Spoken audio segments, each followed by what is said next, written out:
Baiklah, di sini saya ingin menjelaskan mengenai penyimpangan semu hukum Mendel. Penyimpangan semu hukum Mendel ini merupakan bentuk penyimpangan yang terjadi karena adanya perbedaan rasio dengan rasio hukum Mendel yang ditentukan. Baiklah, di sini saya akan menjelaskan mengenai penyimpangan semu hukum Mendel. Penyimpangan semu hukum Mendel ini merupakan peristiwa penyilangan yang menghasilkan perbandingan fenotip yang berbeda dengan yang ditentukan oleh Mendel. Nah, seperti itu. Penyimpangan semu hukum Mendel ini bentuk fenotipnya atau bentuk perbandingan fenotipnya itu seperti ini. Yang pertama ada pada penyilangan monohibrid. Seperti yang kita tahu pada penyilangan monohibrid itu tuh perbandingannya kan 3:1. Tetapi pada penyimpangan semu itu perbandingannya 1:2:1. Untuk yang penyilangan dihibrid itu juga sama, perbandingannya tidak semua 9:3:3:1. Tetapi juga seperti berikut, ada 9:3:4, 9:7, 9:6:1, 12:3:1, bahkan 15:1. Nah, angka-angka ini dikenal dengan penyimpangan semu hukum Mendel. Penyimpangan ini terjadi karena ada interaksi alel dan interaksi genetik. Nah, interaksi alel dan genetik inilah nanti yang akan menghasilkan atau menunjukkan adanya suatu variasi. Oke, sekarang kita lanjut ke bentuk penyimpangan hukum Mendel. Bentuk penyimpangan hukum Mendel itu sendiri ada 7. Yang pertama ada kodominan, yang kedua ada dominansi tidak sempurna, yang ketiga ada atavisme, yang keempat ada epistatis dan hipostatis, yang kelima ada polimeri, yang keenam ada kriptomeri, dan yang terakhir ada komplementer. Sekarang kita akan bahas yang mengenai kodominan. Kodominan ini merupakan dua alel dari suatu gen yang diekspresikan secara bersama-sama dan menghasilkan fenotip yang berbeda pada individu bergenotip heterozigot.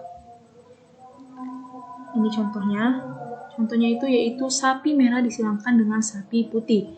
Sapi merah yang bergenotip CR-CR disilangkan dengan sapi putih yang bergenotip CW-CW. Persilangan mereka ini akan menghasilkan individu baru bergenotip CR-CW yaitu sapi roan. Ini dia sapi roan. Di sini kita lihat warnanya itu putih tapi ada merah juga. Nah, di sini inilah bukti dari kodominan bahwa kedua alel dari suatu gen itu sama-sama diekspresikan. Jadi tidak ada yang mendominasi. Putih tidak mendominasi, merah juga tidak mendominasi. Keduanya sama-sama diekspresikan. Nah, ketika kita menyilangkan sapi roan dengan sapi roan, itu kita akan mendapatkan kombinasi yang berbeda pula, yaitu ada sapi merah, sapi putih, sapi roan. Untuk sapi merah itu dia perbandingannya itu dia 25%, dan untuk sapi roan itu 50%, dan untuk sapi putih itu 25%. Maka kita dapat perbandingan genotipnya itu 1:2:1. Berbeda kan sama perbandingan genotip monohibrid yang kita tahu di hukum Mendel itu 3:1. Tapi di sini yang kita dapat itu 1:2:1. Itu makanya kenapa ini disebut sebagai bentuk penyimpangan. Oke, yang bentuk penyimpangan yang kedua itu ada dominansi tidak sempurna. Dominansi tidak sempurna ini terjadi ketika alel dominan tidak dapat menutupi alel resesif dengan sempurna, sehingga menghasilkan fenotip campuran pada individu bergenotip heterozigot. Nah, contohnya ini itu saya ambil percobaan persilangan terhadap bunga Anthurium majus. Di persilangan ini kita dapat melihat ada bunga merah dan bunga putih. Mereka disilangkan menghasilkan individu baru bergenotip M besar M kecil, yaitu merah muda. Kenapa warnanya merah muda? Ini karena warna dominansi merah, yaitu M besar, tidak dapat mendominasi atau menutupi sepenuhnya M kecil putih atau warna putih yang resesif ini. Itu mengapa hasil dari individu ini warnanya itu merah muda. Nah, ketika kita menyilangkan F1 dengan sesamanya, maka kita akan menghasilkan 4 macam gamet dengan perbandingan atau rasio fenotipnya itu seperti ini. Merah ada 1, merah muda ada 2, dan putih ada 1. Maka kita dapat rasionya itu 1:2:1. Oke, sekarang kita lanjut ke bentuk penyimpangan yang ketiga. Itu ada atavisme.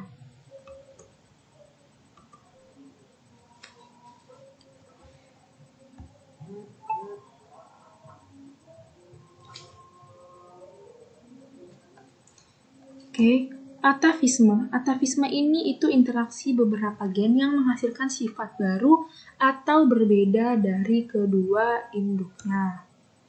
Nah, atavisme ini bisa kita lihat pada bentuk-bentuk jenggot ayam, yaitu R besar P kecil, genotip R besar P kecil berfenotip walnut, R besar P kecil berfenotip rose, R kecil P besar berfenotip pea, dan R kecil P kecil berfenotip single. Untuk contohnya kita bisa lihat, itu ketika kita menghilangkan yang ayam dengan bentuk jengketnya rose dengan pea, itu akan menghasilkan individu baru yang berbeda dari kedua induknya, yaitu walnut. Nah, ketika kita silangkan lagi ini walnut dengan walnut, itu kita bisa mendapatkan kombinasi yang berbeda lagi, yaitu ada rose, ada pea, bahkan ada single yang nggak mirip sama individu maupun individu sebelumnya atau kakek neneknya ayam. Di sini kita bisa lihat perbandingannya, itu walnut ada 9, rose 3, pea 3, dan single 1. Kalau misalnya sekilas kita lihat itu perbandingannya sama ya, sama perbandingan yang ditentuin sama hukum sama Mendel. Tapi kenapa ini disebut atau dimasukkan ke dalam bentuk penyimpangan? Itu karena pada penyilangan ini dihasilkan sifat baru yang gak mirip sama individunya. Meskipun perbandingan atau rasio perbandingannya sama, tapi mereka menghasilkan sifat baru yang berbeda dengan induk. Itu mengapa ini disebut sebagai bentuk penyimpangan.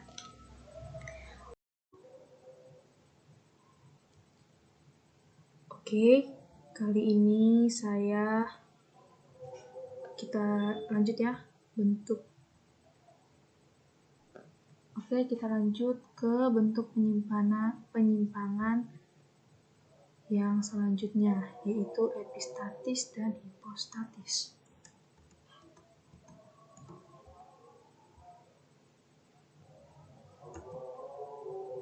Epistatis dan hipostatis ini peristiwa di mana gen dominan menutupi gen dominan lain yang bukan alelnya. Epistatis merupakan sifat yang menutupi gen dominan lain, hipostatis merupakan sifat tertutupi oleh gen dominan lain.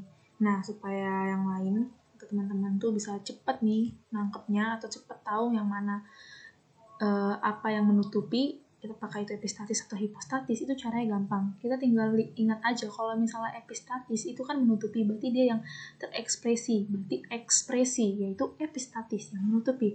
Sedangkan hipostatis itu yang tertutupi, tersembunyi, yaitu hidden. Hipostatis tersembunyi, tertutupi. Oke, sekarang kita lihat ke contohnya. Di sini saya buat contohnya itu persilangan gandum dengan kulit biji hitam dan gandum dengan kulit biji berwarna kuning. Ketika disilangkan, mereka akan menghasilkan individu baru dengan genotip H besar, H kecil, K besar, K kecil. Ini terbalik, harusnya ini genotip, ini fenotip. Nah, ini kita lihat bahwa fenotipnya itu hitam. Kenapa hitam? Itu karena di sini H besar itu menutupi gen dominan si K yang bukan sealel. Nah, itu kenapa dihasilkan warna hitam. Gen dominannya si K ini tertutupi sama gen dominannya si H. Jadi bisa kita sebut gen dominannya si K ini itu hipostatis, sedangkan gen dominan H ini itu H besar ini itu merupakan epistatis yang menutupi gen dominan K. Nah, ini kita lihat persilangan individu yang baru ini, yang hitam dengan yang hitam, itu akan menghasilkan 4 macam gamet. Nah, kita lihat di papan catur, ini persilangannya. hasil persilangannya. Di sini kalau kita lihat itu hitam, itu warna hitam itu terjadi atau terbentuk ketika adanya gen dominan H. Karena apa tadi seperti yang saya jelaskan, gen dominan H ini menutupi gen dominan K. Makanya muncul warna hitam. Sebaliknya ketika gen dominan H besar ini nggak ada, dia akan muncul warna kuning. Karena apa? Karena nggak ada yang menutupi gen dominan K. Nah, untuk yang homozigot resesif itu akan menghasilkan warna yang baru, yaitu warna putih. Dari sini kita dapat perbandingan, yaitu warna hitam perbandingan genotipnya itu 12, warna kuning perbandingan genotipnya itu 3, dan warna putih perbandingan genotipnya 1. Berbeda ya sama hukum Mendel yang ditentukan, yaitu 9 banding 3 banding 3 banding 1. Oke, sekarang kita lanjut ke bentuk penyimpangan yang berikutnya.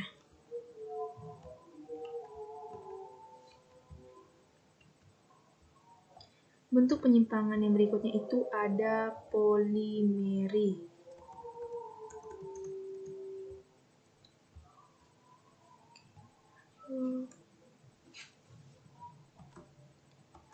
Polimeri ini interaksi dua gen atau lebih yang bersifat mempengaruhi dan menguatkan suatu sifat yang sama. Nah, jadi tanpa basa-basi lagi kita lihat aja contohnya biar langsung ngerti.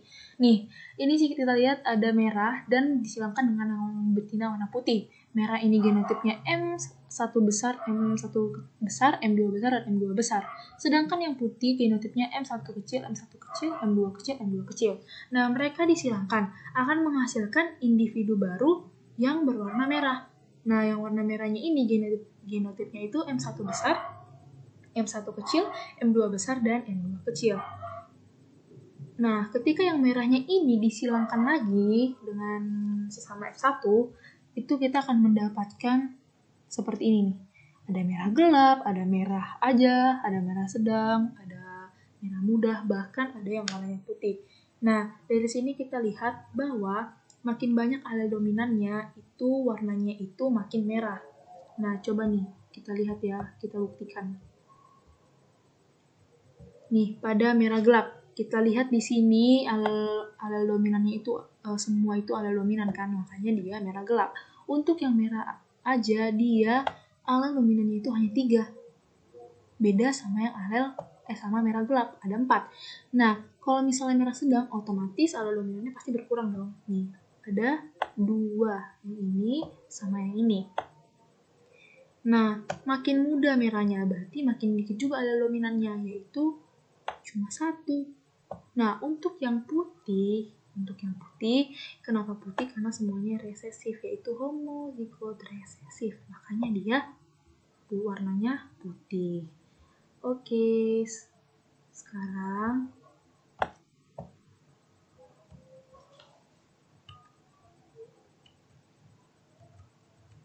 kita lanjut ke bentuk penyimpangan selanjutnya, yaitu kriptomeri.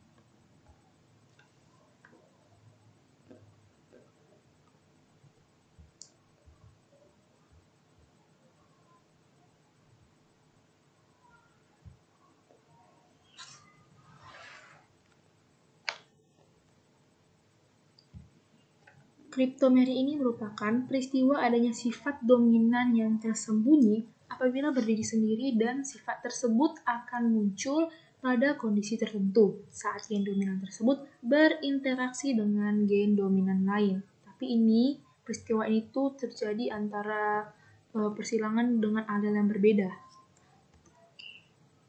Nah, contoh kasus kriptomeri itu terdapat pada persilangan bunga Linaria marocana. Jadi, pada kriptomeri ini ada banyak alel yang berperan buat nentuin satu sifat aja. Nah, contohnya ini nih kayak warna bunga Linaria marocana. Nah, warna bunga ini tuh ditentuin sama alel yang berbeda. Ada alel dari gen yang ngatur pigmen antosianin, ada juga alel dari gen yang ngatur protoplasma. Nah, untuk alel yang ngatur pigmen antosianin itu ada 2. Yang pertama A besar, A kecil. Kalau pada gen A besar itu terbentuk pigmen antosianin, tapi pada A kecil itu tidak terbentuk pigmen antosianin. Sedangkan untuk gen yang mengatur alel yang mengatur gen protoplasma itu ada dua. Yang pertama B besar dan B kecil. B besar ini menandakan protoplasma basah dan B kecil ini menandakan protoplasma asam.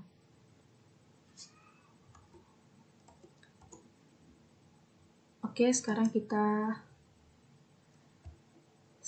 misalkan ya, ada persilangan bunga Linaria marokana warna merah dengan bunga Linaria marokana warna putih sebagai berikut.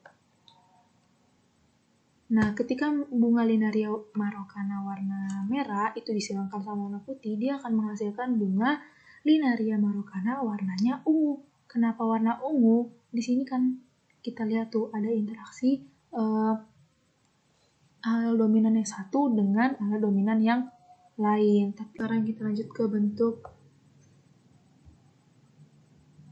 penyimpangan yang terakhir. Ada komplementer ya.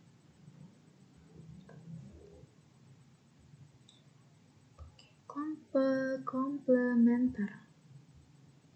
Nah, komplementer ini merupakan bentuk kerjasama dua gen dominan yang saling melengkapi untuk memunculkan karakter baru. Nah, di sini contoh komplementernya itu bisa kita temukan pada kasus persilangan bunga Lathyrus odoratus yang terdiri dari gen C besar, C kecil, P besar, P kecil. Untuk C besar itu dia membentuk pigmen warna. Untuk C kecil dia tidak membentuk pigmen warna. Untuk P besar dia membentuk enzim pengaktif dan P kecil dia tidak membentuk enzim pengaktif.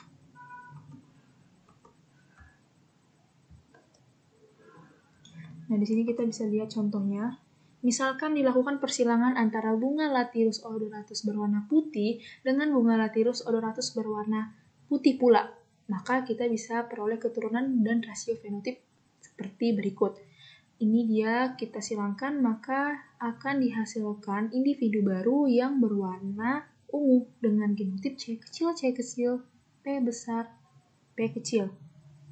Nah, warna ungu inilah sebagai bentuk antara kerjasamanya si putih, individu yang putih dengan yang putih. Nah, itu mengapa dikatakan sebagai komplementer, karena kedua individu itu saling bekerja sama untuk membentuk suatu sifat atau mengekspresikan suatu sifat. Nah, ini ketika kita silangkan F1 dengan F1, dia akan menghasilkan kombinasi warna yang berbeda lagi, yaitu ada warna putih, kombinasi warna yang berbeda lagi, yaitu warna putih. Nah, dari sini kita dapat perbandingan.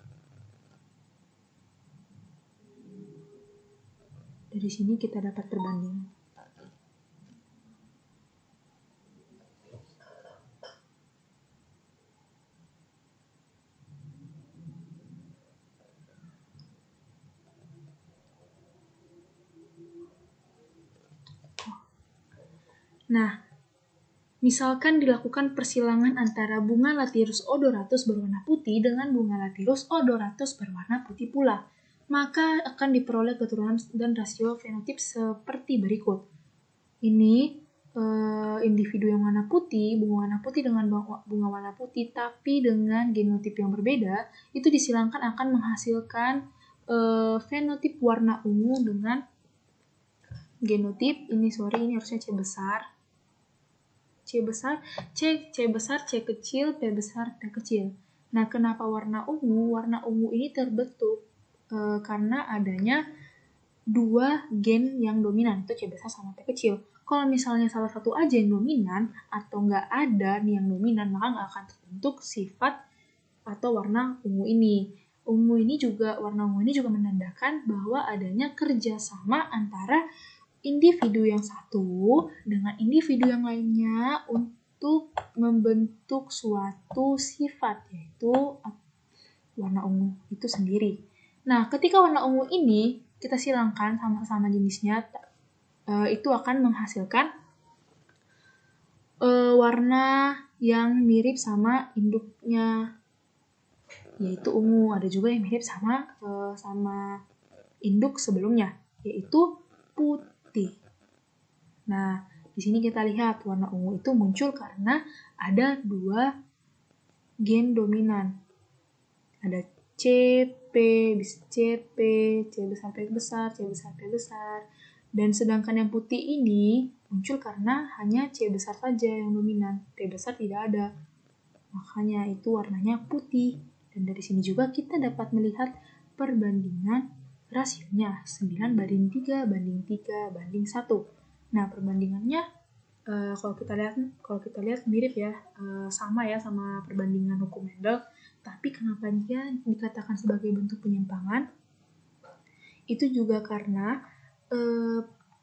penyilangan antara dua individu ini menghasilkan suatu sifat yang baru, yaitu warna ungu.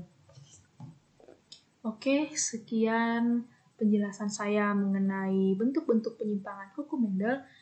Maaf apabila ada kesalahan-kesalahan dalam menyampaikan, dan terima kasih.